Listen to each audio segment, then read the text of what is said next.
Hi, I'm Diana Giselle Yanez, host of Highly Sensitive Money. I'm a money coach, certified financial planner, and a highly sensitive person who brings money and social justice together.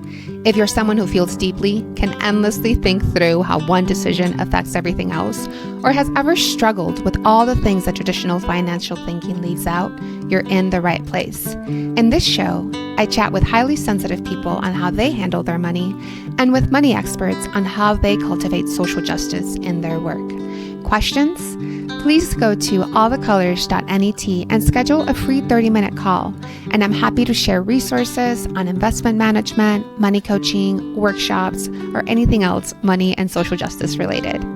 Join us in this episode as we explore money and sensitivity while honoring that all of our well-being is interconnected. Today's guest is the deeply grounded Sarah DeLuca. Sarah is a money and philanthropy coach and the founder of Move Money, Shift Power. She works with individuals, families, and foundations to help them align their wealth with their values and to move resources towards grassroots movements. Before coaching, Sarah spent a decade in nonprofit and fundraising spaces, developing a sharp lens on corporate power and social change.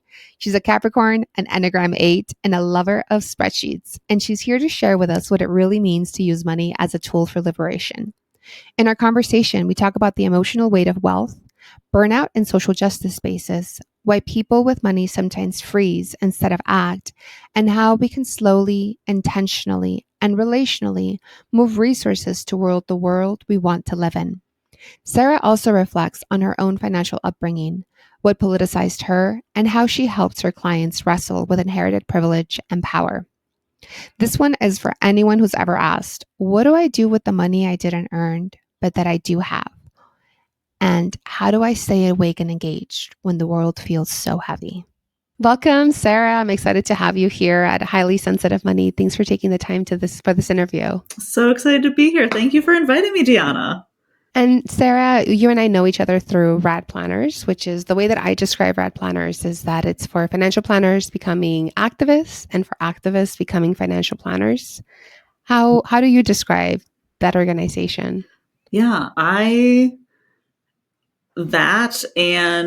I say it's about people who are in the financial space, who are thinking about how broken the financial space is and want to do things differently. As somebody who's not a financial planner, technically speaking, then I think it's just a little bit more expensive than just financial planners who are in that specific role, but people on the whole spectrum of moving resources and helping people, wanting to help people align their resources with their values. Yeah, and that's a great segue to share what your work is and how you arrived at it. Yeah, I think like many people who start their own business and work in radical finance space, it's a winding road that we take to get here. So I think the biggest through line through all of my work and things that I've done is that I've been an activist my whole life. I've always been the kid who wanted to save the world, the kid who wanted to prove people wrong and show that women could do anything. And it might have made for me being kind of an annoying, stubborn child, but then I was able to channel that into organizing work. And so I did nonprofit work for about a decade. I was working for social change organizations, doing fundraising, building volunteer communities, and really just helping people figure out what their role was in the movement. And in that space, I learned how to fundraise and became the person that I wasn't afraid to talk about money and wasn't afraid to ask people for money. And in the nonprofit world, if you are willing to talk about money and willing to fundraise, you just get more and more fundraising responsibility sort of hoisted upon you.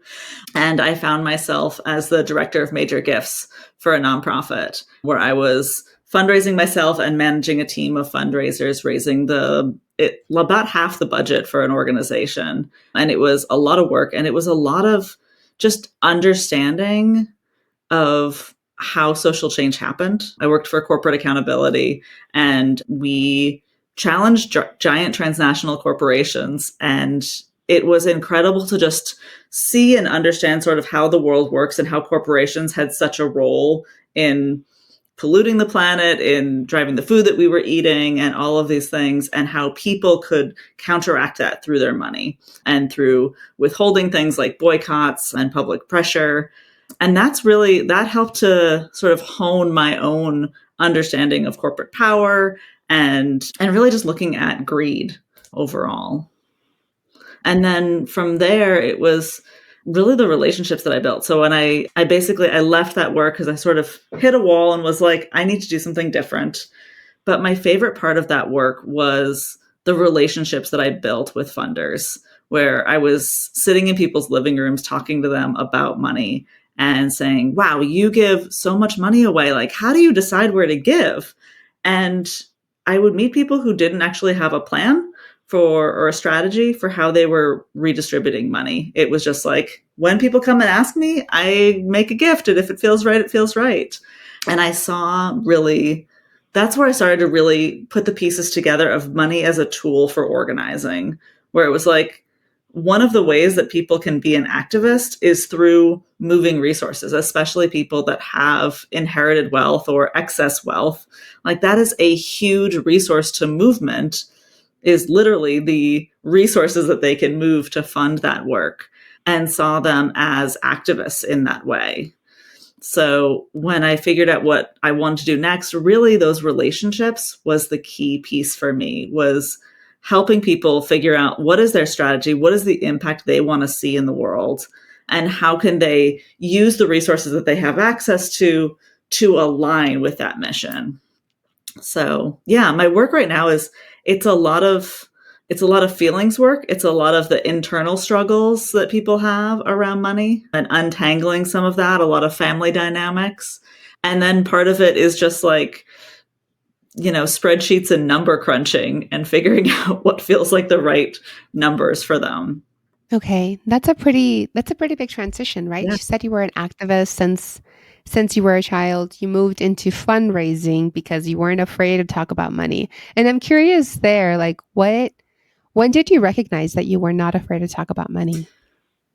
I think it's hard to say. I think I was always been a math nerd. I really liked math growing up. My dad he sort of saw that I liked to do math and wanted to learn really a lot in that space. And he worked in finance and taught me a lot, like taught me about the stock market, taught me about like retirement. I remember like looking at his spreadsheet that he had on his computer of like, here's how we're saving for retirement and what we need to save, and like I have no idea what the numbers were or like what that actually looked like, but I have such a vivid memory of just sitting with him and him talking about like, here's how we build for the long term and save.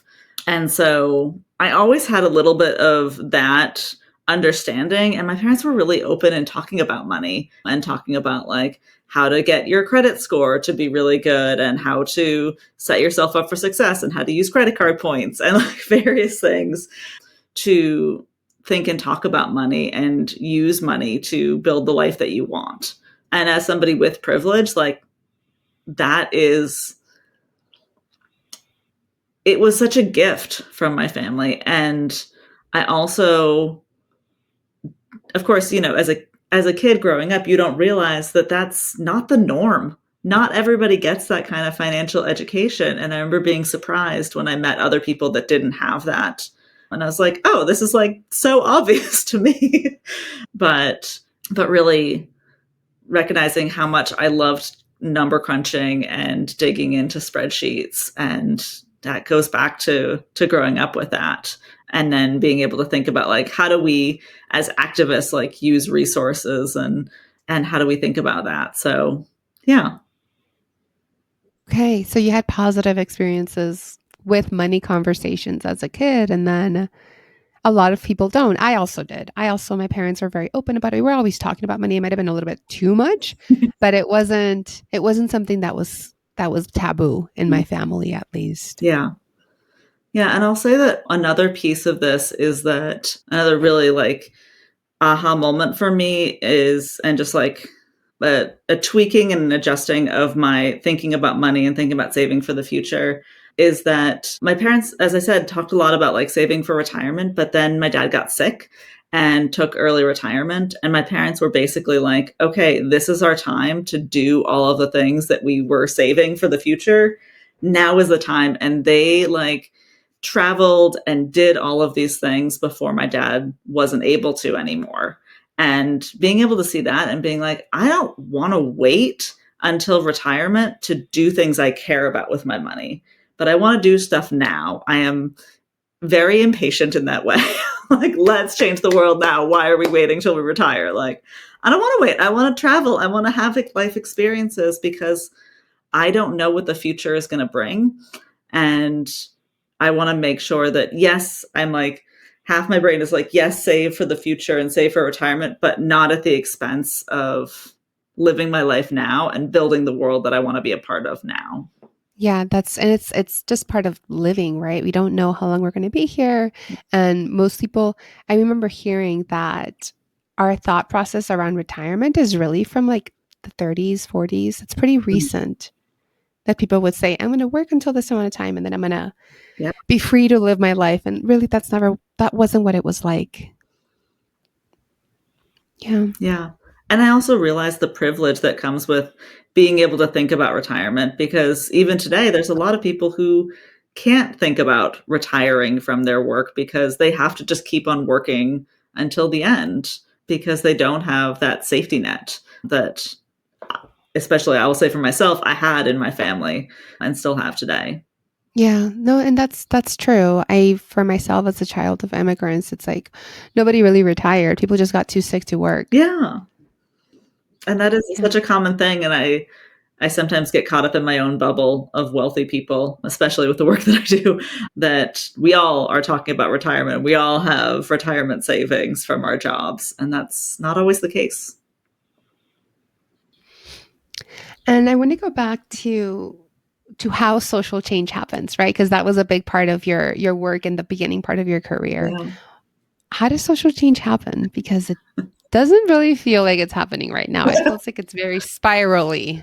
Yeah. Oof. Yeah. It is very spirally right now. And I wish I could think more optimistically about the state of the world, but it's really hard right now. And I mean, we're recording this in February of 2025. There's a lot working against those of us that believe in social change and believe in collective liberation. I think the thing that really I come back to is about building community and like how social change happens. At first, it has to change in our hearts and in our minds. We have to believe beyond everything that it can be done. And I'm not saying that's an easy thing for me or you or any of us in this sort of space can hold, but it has to start there. And then it has to be by building community and by building relationships. That's the only way that change has ever happened, is through people coming together and building strong relationships to build something new and build something different. And we're not there yet. There's pockets of it that are happening, but I think that's one of the things that we're missing right now. Right. And it felt like there were pockets that were happening more and more. And now there's a little bit of there's pushback. There's Yeah. And it's like we can set up some like societal structures around this, but it also can happen very loosely in like mutual aid networks. And I think those popped up a lot in the pandemic out of necessity. And it's like they take a lot of time to nurture that and to build those communities and have people continue to show up for each other, even when it gets hard, even when we don't agree on everything. right. And that is one of the things about social change and community change is that the interpersonal relationships. And if we're so used to living in a world that's very hierarchical, right, where like there's someone on top that tells you what you're supposed to do, when you come to a position where we're all kind of deciding together, it's a whole different set of skills and it's a different set of time. It's like moving at the speed of relationship. Yes. Which, as somebody who, as I said, I get very impatient and I'm a Capricorn. I want to just like move things forward, give me a task, let's do it, execute, move on to the next thing. It can be hard to like really sit with relationships and sit through the muck that is just like what what it means to build relationships with people, even when there's conflict, even when there's messiness, and not just step away. Mhm. And I actually find that that is a place where it can be really beautiful, though, too, when there is messiness, when there is muck. It's because there's something there. It's not that someone's creating it. No, it was actually already there. It's just coming up for us to work on, to look at. Yeah. And often if we keep coming back into that, it's because we care. It's because we want to keep figuring out how to try to get through it. And it feels very David versus Goliath right now. I mean, you've been working with corporations. You've been seeing the impact of corporations and like profit only motives for a long, long time. I'm curious, you said at one point you hit a wall with fundraising. What were some of the things that contributed to that Mm. wall? Yeah. Yeah.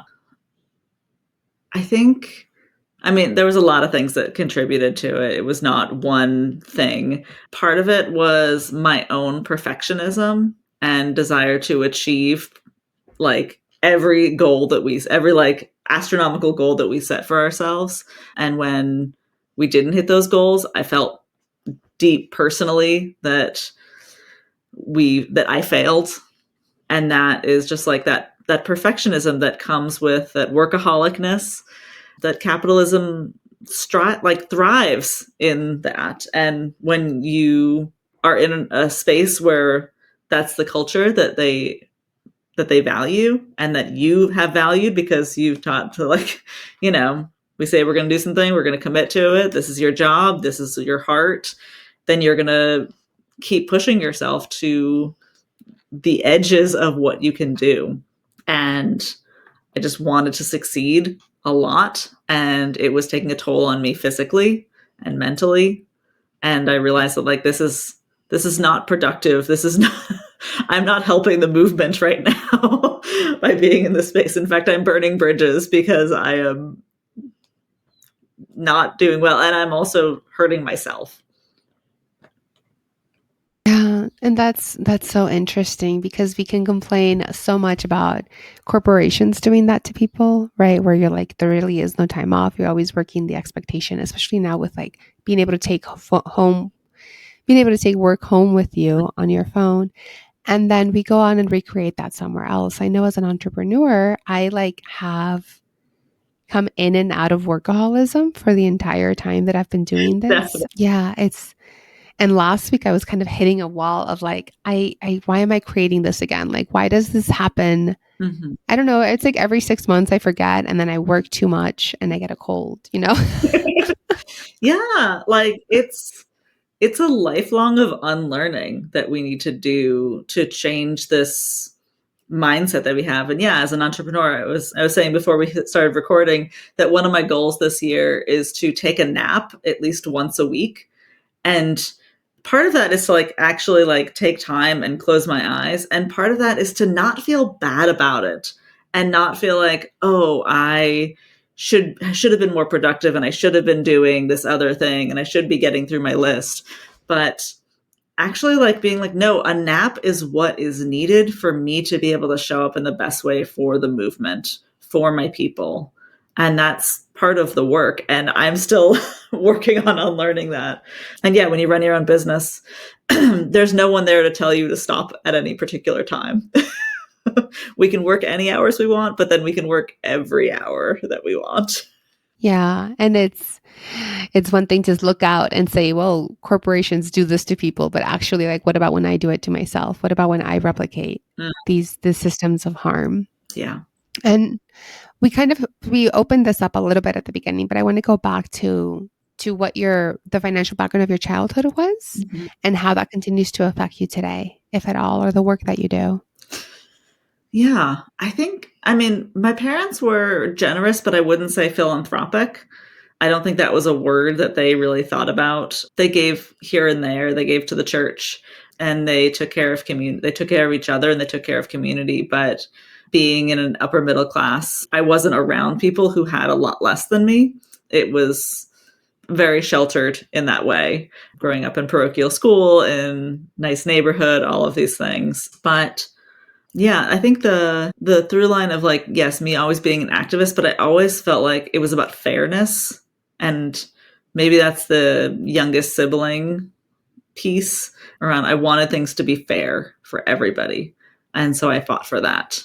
What was it like when you started to realize that there were people with less than you? Was there a trip that you took? Did you start going to a different part of town? What was the impetus for that? There were definitely like different moments throughout time. I remember one of the earliest experiences was as I said, I went to parochial school. I went to Catholic school, and it was a very sort of like homogenous group of people. And yet I got a ride home from a friend who was like a punk rock friend. And I was like trying to hang out with the cool kids. And he gave me a ride home, and we turned onto my street.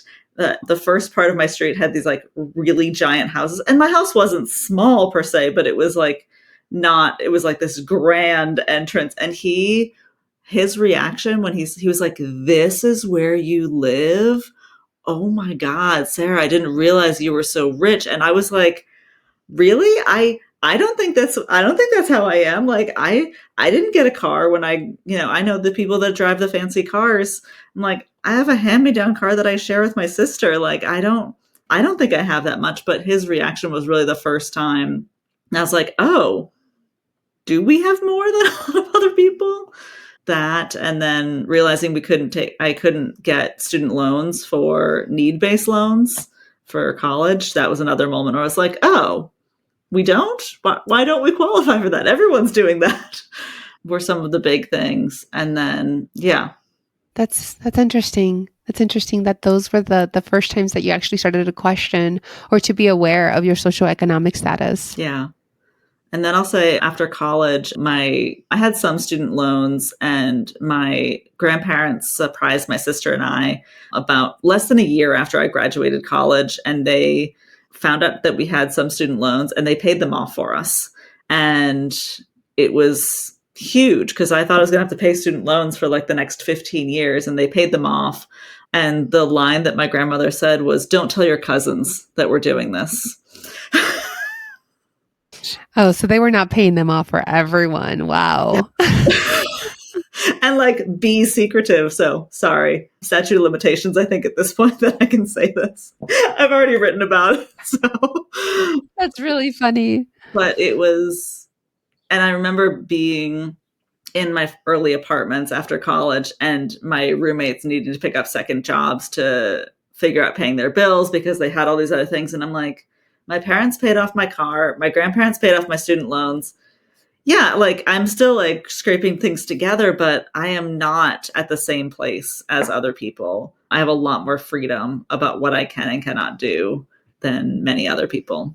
Yeah, that's so important to recognize that it's freedom, right? Like not having all of those debt tie downs really is freedom. Yeah, the choice to leave one job and spend a couple weeks figuring out what your next job is going to be, knowing that you'd be able to pay your rent.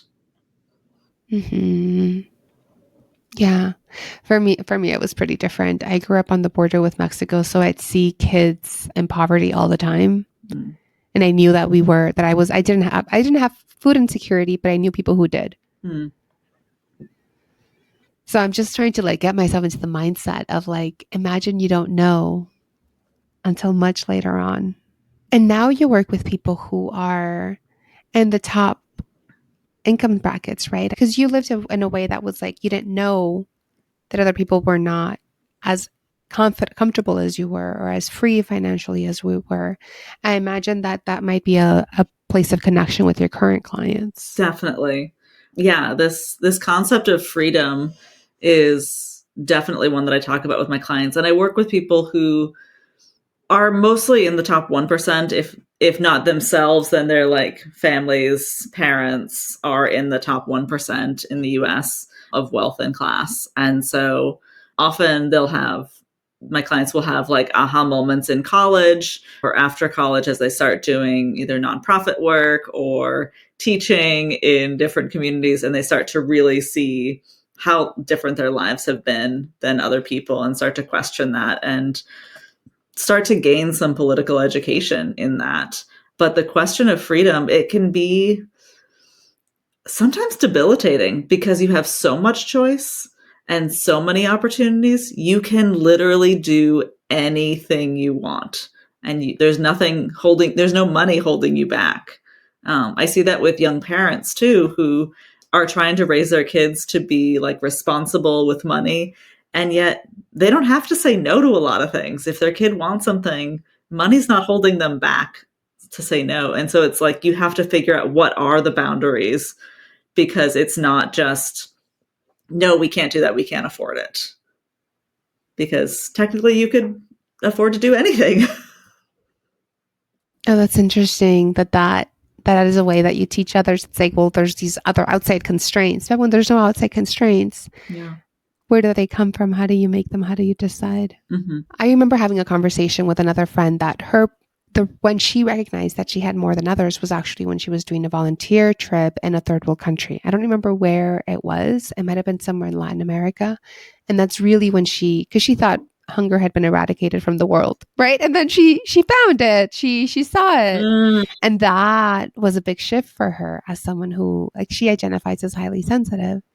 And with your clients, you're talking about when they got politicized. Mm-hmm. I would love to hear when you got politicized, right? I mean, it sounds like you were working in nonprofits from the beginning, Mm-hmm. but also what kind of things you see politicize other people. Mm.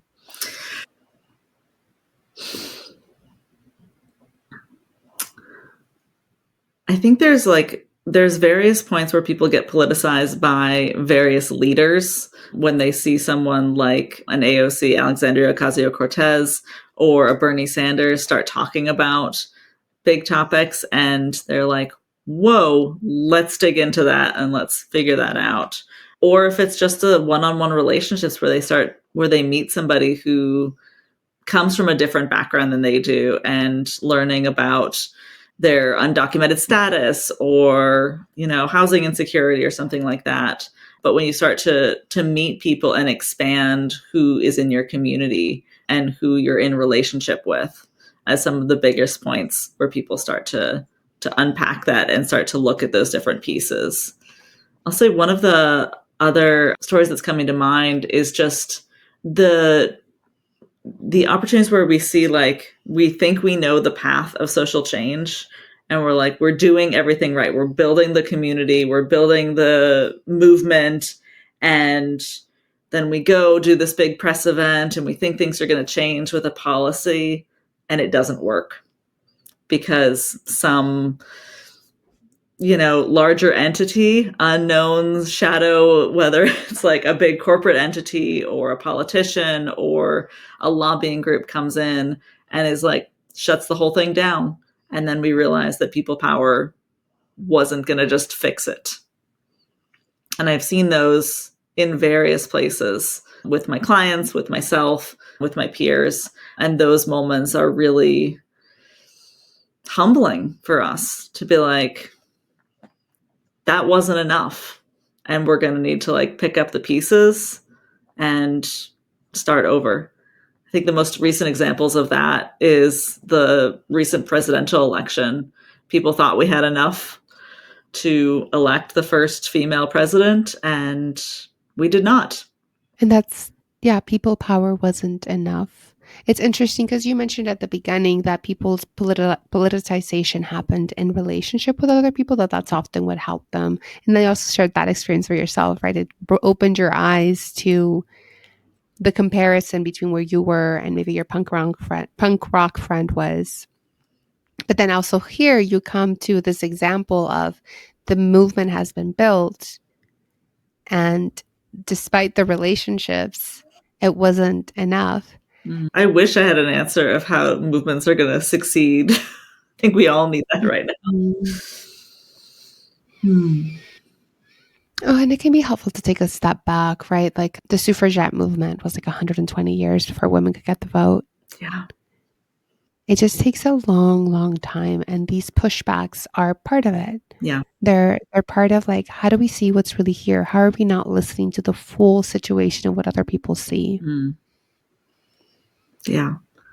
I mean, yeah, the Montgomery bus boycotts were over a year.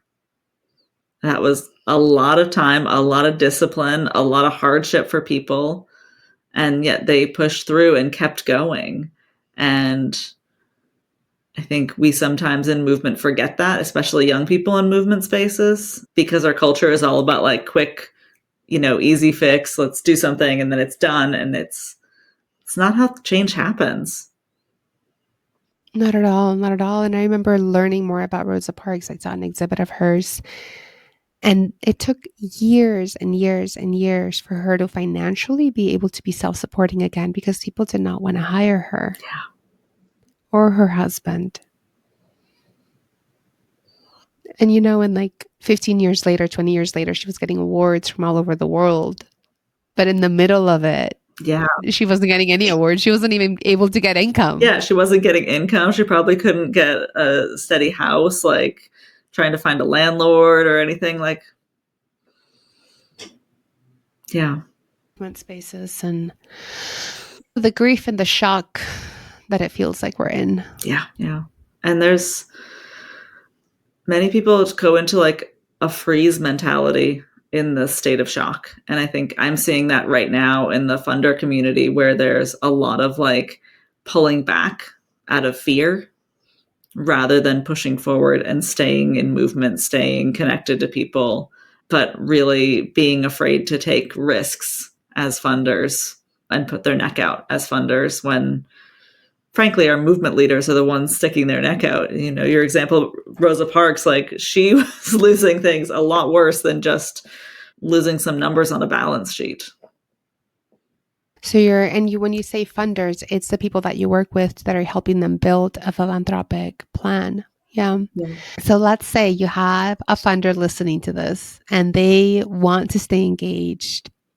How can they tell that they're in freeze mode? What would let them know that like, okay, something shifted inside of me? I think when we sit with all of the big questions and feel like we need to have an answer to the big questions, and you and I are sitting here like not knowing the answers to how we're going to move forward as a movement. And when people get stuck in that space of like, there's no way that I can take on, there's so much that needs to be done. And I don't know what the right move is and what the place is for me to keep moving forward when what I've tried wasn't right. And do I want to try something again if I'm going to be wrong again? And we get caught in that. And so I've seen that with people where it's like, we don't want to screw up. We don't want to have that icky feeling of having it not work. Nobody likes that. And it's remembering like we have to try. We have to keep pushing forward. And maybe we start small and we don't think about the national thing, but where can you find community and find your people locally where you can fund something that does feel successful and you can like work that muscle again and gain that confidence again in your giving and in your community building. So reminding people of the grounding of that and that this work is long-term and that we're going to screw up. We're going to do it wrong. And it's okay, but that's part of the process. Yeah. I love your reminder to like come back to the local, to come back to the small, come back to what is more, what you can impact. Yeah. I mean, sometimes seeing that tangible impact is really necessary. And I love funding like big, grand, like multi-year, like visionary work. But we also need to fund like the small local things, like get a community fridge available for the, food insecure people in your neighborhood. Share some extra vegetables from your garden. Those kinds of things are just as important. It's creating those like shared food places, right? I remember that I saw them in Philadelphia before I moved out a couple of years ago. And it was very much a mutual aid of like, I have this, you need this. Yeah. Yeah. I found such solace in my local community. And it's something that I really intentionally have built over the past year, really, is finding other activists and people that care about building mutual aid networks and building community here. And I live in a suburban town where I thought I had to like go 45 minutes into Boston in order to do activism work, but to find people here that are doing really amazing things locally. And how do we do more of the like buy nothing groups and clothing swaps and book swaps and craft nights and share with each other and just build that resilient community that we need for each other. And how do we build it across class, across race, across all of it? Mm-hmm. Slowly and with trust. And going back to the funders that you work with who may right now be in freeze mode, what are some of you said that you help them kind of get out of that freeze by looking at what's small, what's in their community, what can have an impact, because like I completely agree that we sometimes do need that immediate feedback of like, this worked. We actually were able to solve a problem. Yeah. When you're working with a funder, tell us, I guess I'm going to switch into more about that work. What does that work look like? When is it most gratifying to the funder and to yourself? Mm. Yeah, I always like to think my clients are all different and unique, beautiful butterflies. And there's definitely themes that come up over and over again. And I really start with my clients by thinking about their broad vision for the world. Like, what is the North Star that you are working towards? What is the thing that you're like, this is what I want the world to look like in 15, 20 years? Like, figure out what that is and how we can be directing a lot of the things that we do towards that. And yes, I focus mostly on philanthropy with people. I'm focused mostly on where they're giving to nonprofit organizations, to political organizations, to mutual aid and like individuals.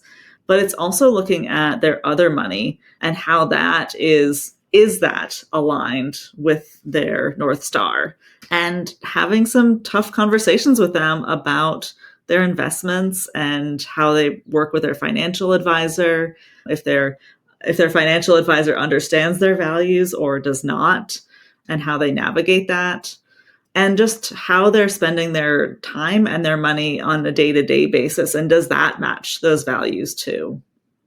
And like, hold on, excuse me. And I think it's a different amount of each piece of that with each of my clients.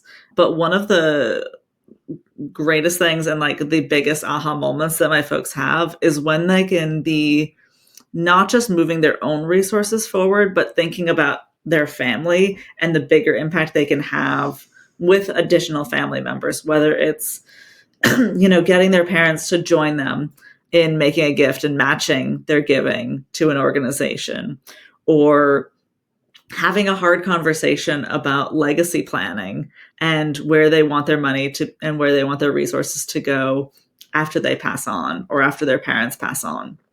And having some of those open conversations about things, it's way more expansive than just their own money, but that they're thinking about the broader impact that they have. And that can be with family members, it can be with friends and peers. It's realizing that they can step into a leadership role and just show what they're doing to move others to have an outsized impact. Right. Again, we keep coming back to the theme of relationships, right? You've got your internal clients, the funders that you're working with, and they take a step back and say, well, it's not just me that's changing, it's all of us that are changing together. Indeed, it's like figuring out where they can be moving family members and then how they want the next generation to be engaged in this type of work. I had a client who came to a session and said that their kiddo was like 8 or 9 years old and got in the car after school and said, "Mom, are we millionaires?" And they were like, didn't really know where to go with that, when the reality is, yes, beyond that, they are very wealthy and there's a trust fund that you will find out about in about 10 years. But in the meantime, how do you have an age appropriate conversation with your kids and maybe teach them about money in a way that's different than you learned about money in your family, and how to really, try something different. And again, maybe screw up, but screw up in a different way than maybe you were screwed up. And that there is this sense of like, I imagine that this secrecy, the sense of like, oh, I don't want people to know that I'm a millionaire. Like if your 8-year-old knows that you're millionaires, but other 8-year-olds are like, I think we're in debt. Like how does that work? Yeah.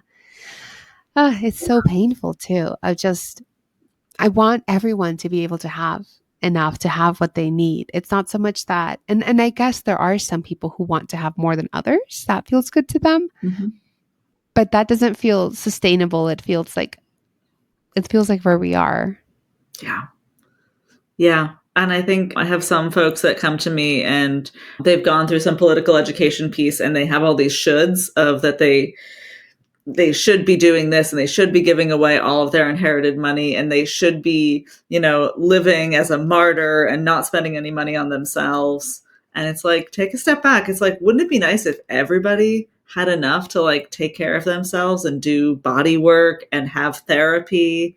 Like, I haven't come back to that. I'm like, if everyone could have a body worker come work with them and a therapist to come work with them, like, world would be in a lot better place if we all had that. And it's like, it's okay to take care of yourself so that you can thrive, so that you can show up and help other people thrive and build a world where everybody has that. Wouldn't it be great if nobody had student loan debt and everyone had healthcare that they didn't have to worry about the costs or the insurance hurdles or whatever? And I feel like in the US, we don't have that. We were on the verge of having it. We were on the verge of having like more equal access to education, to healthcare. But when the civil rights movement happened and there were more people who were considered people, right? More people were included into like political power. That's when a lot of like the progress that could have been made, because the US could have been in a similar route to Europe and having a lot of the services that they have. We don't have that. So tell me about racism in your work. How long do we have? I mean, it's steeped in that. And I think it's like, one of these like 3 steps forward, 2 steps back.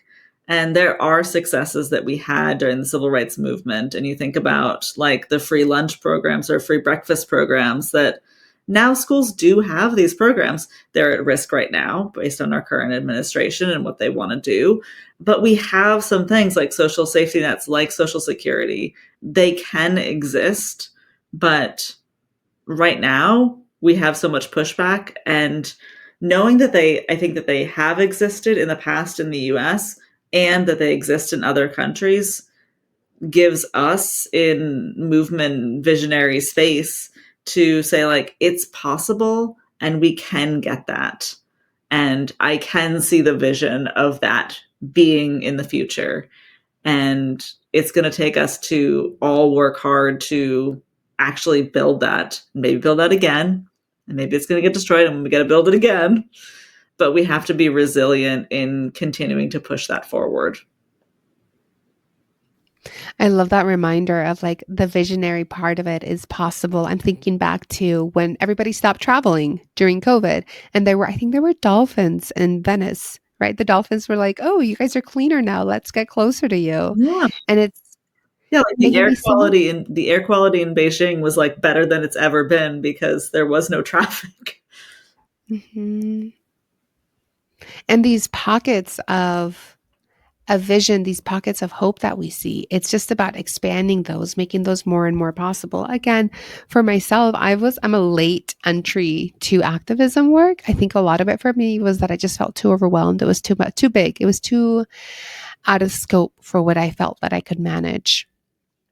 And yet, being in places like Rad Planners, the firm where I now work, being rooted in my Quaker community, that all has helped me feel that it's not on my shoulders alone, that I can move forward, that I don't have to make all the decisions alone either. Right. That's also really helpful of like we in community can decide what's next, how to move forward. And what you remind me of over and over is that like we build it and then it may fall apart and then we get to build it again. And hopefully the second time we build it, it's more resilient. And maybe it isn't. And yet this work it's more life giving to be in the work than to completely freeze and go ostrich and pretend that the work isn't needed. It's so true. Like, it is, we're going to keep on trying and we're going to keep on having to like rebuild and try new things. But at the same time, even if we're not seeing the full progress and the full, thing to fruition, have people change their minds? Have we switched something in people's hearts of said like, oh, this is possible? I think that with like Medicare for all, like I think 20 years ago, that was not even a possibility. And yet now so many people in the United States are like, oh, it could be possible. Now I'm starting to see like that's actually something we could do. And just having that shift in people, now we can, again, continue to build. And maybe the next version of that will be closer to what we really want to see. But it's going to take more time and more commitment and more people. You know what could be fun? Let me know if you're interested in this, but let's do a thought experiment where it's 10 years from now, right? It's 2035 and everything went really, really well in the movement space with your funders. What are some of the key things that you would see? Yeah.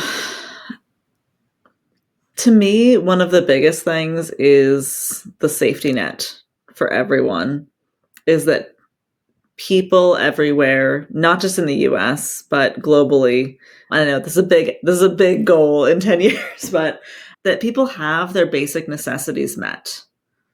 That people have access to housing and food and healthcare and all of the basics, education, to actually thrive and not just be in survival mode.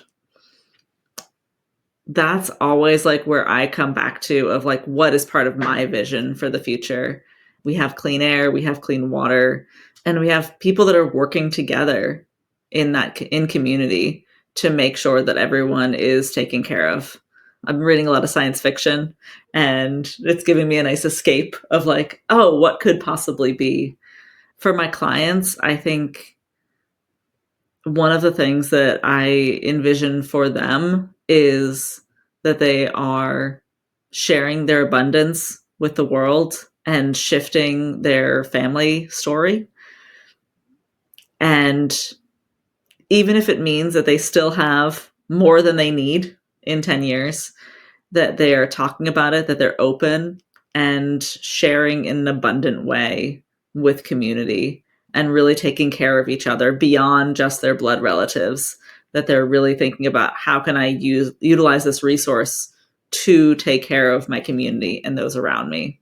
So expanding that sense of community, right? Being like everyone is part of my community. That's one of the gifts of being highly sensitive, is that often if I see someone that's struggling and I'm not, because they're struggling and I'm so porous, it feels like it's a lose-lose, right? So if I see someone that loses while I'm winning, it's not really win-lose, it's lose-lose. So it's bringing that sensitivity or that interconnectedness to your funders. And for yourself, I love that vision of everybody with their needs taken care of. Yeah. I mean, when I think of, there's this study that was done on adverse childhood experiences, ACE scores. And a lot of the things are like, did you go through food insecurity? Did you see violence in your home? Kind of things like that. And the more ACE that you have, the lower your longevity. If we had a generation of children who were not going through so many of the things that our current system creates, like who knows where we would be? We'd be in a very different place. Yeah, so much. And we see the disparities of what happens when kids grow up who are in wealthy, secure areas and are in these like, frankly, a bubble. And they see that they see that everyone's in that bubble the same way that I grew up in a bubble in a way.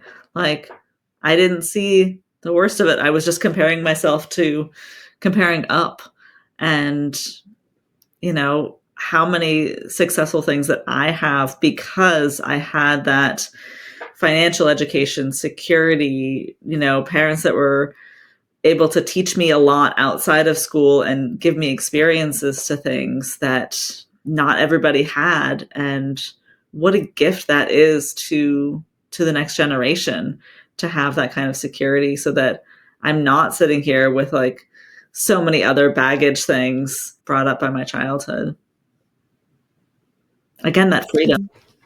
Yeah, there's so many ways to explain freedom, and it could just be freedom from all the negative things that happen sometimes in childhood.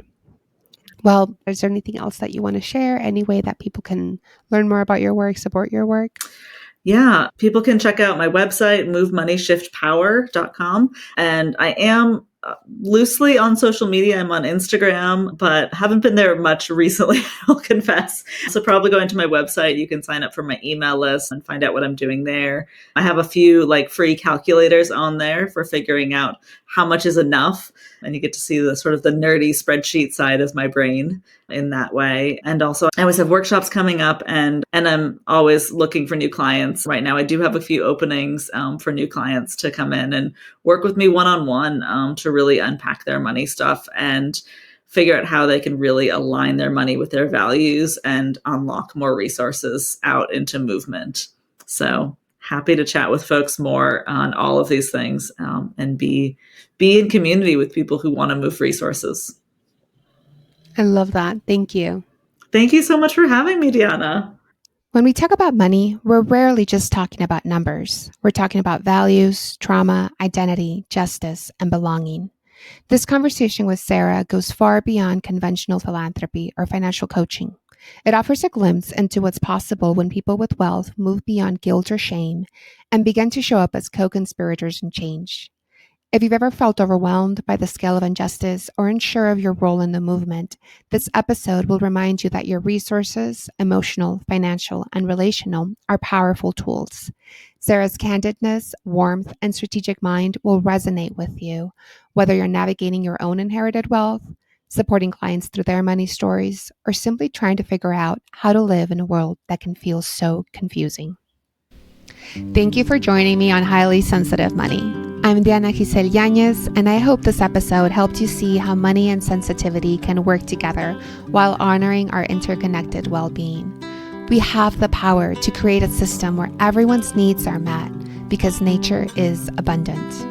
If you found value in today's conversation, please take a moment to leave a review and share this episode with someone who could benefit. Your support helps this message reach more people navigating their own financial journeys. A thank you goes to Mike Schul for the music and Juan Antonio Nunez for producing. For more resources on bringing money and social justice together, sign up for my monthly newsletter over at allthecolors.net. I also invite you to schedule a free 30-minute call where we can talk about money coaching, investment management, and all things money and social justice. Until next time, remember that your sensitivity and deep thinking is your superpower.